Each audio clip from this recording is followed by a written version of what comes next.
বকেয়া বেতনের দাবিতে গাজীপুর ও আশুলিয়ায় আবারও সড়ক অবরোধ করেছে শ্রমিকরা। চাকরিচ্যুত শ্রমিকদের চাকরিতে পুনর্বহাল এবং পুরুষ শ্রমিকদের নিয়োগ সহ বিভিন্ন দাবিতে ঢাকা ময়মনসিংহ মহাসড়ক অবরোধ করে বিক্ষুব্ধ শ্রমিকরা।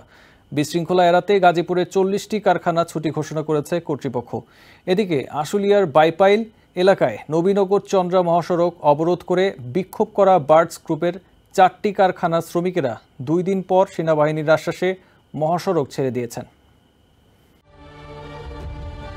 আবারও শ্রমিক অসন্তোষে অচল হয়ে পড়েছে গাজীপুরের ঢাকা ময়মনসিংহ মহাসড়ক। পরিস্থিতি নিয়ন্ত্রণে আনতে নগরীর ভোগড়া শিল্প এলাকায় ইন্টারলরিং, টেকনোফাইবার লিমিটেড, ইউরোমিক ট্যাক্স লিমিটেড, রুয়া ফ্যাশন ও বেলমন্ট সহ গাজীপুরের বিভিন্ন এলাকার 40টি কারখানা ছুটি দিয়েছে কর্তৃপক্ষ।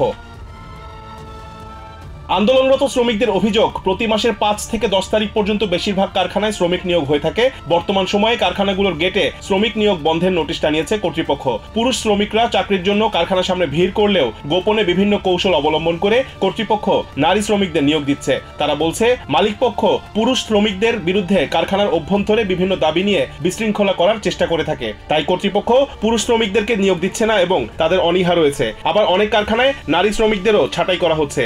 তারাও এই বিক্ষোভে যোগ দিয়েছেন। প্রত্যক্ষদর্শীরা জানান, ভোগড়া এলাকার কারখানার শ্রমিকরা প্রথমে বিক্ষোভ করে, পরে তারা আশেপাশের কারখানার গেটে গিয়ে ওই শ্রমিকদেরও বিক্ষোভে যোগ দেওয়ার জন্য আহ্বান জানায়। এ সময় শ্রমিকদের সাড়া না পেয়ে বিক্ষোভকারীরা কারখানায় ইট পাটকেল ছোড়া শুরু করে। তখন কিছু শ্রমিক বিক্ষোভে যোগ দিলেও পরে বেশিরভাগ শ্রমিক ফিরে যায়। সারাদিন আপনার শিল্প পুলিশ শ্রমিকদের বুঝিয়ে সড়ক থেকে সরিয়ে দিলে যানবাহন চলাচল শুরু হয়, তবে যান চলাচল স্বাভাবিক হতে আরো কিছু সময় লাগে।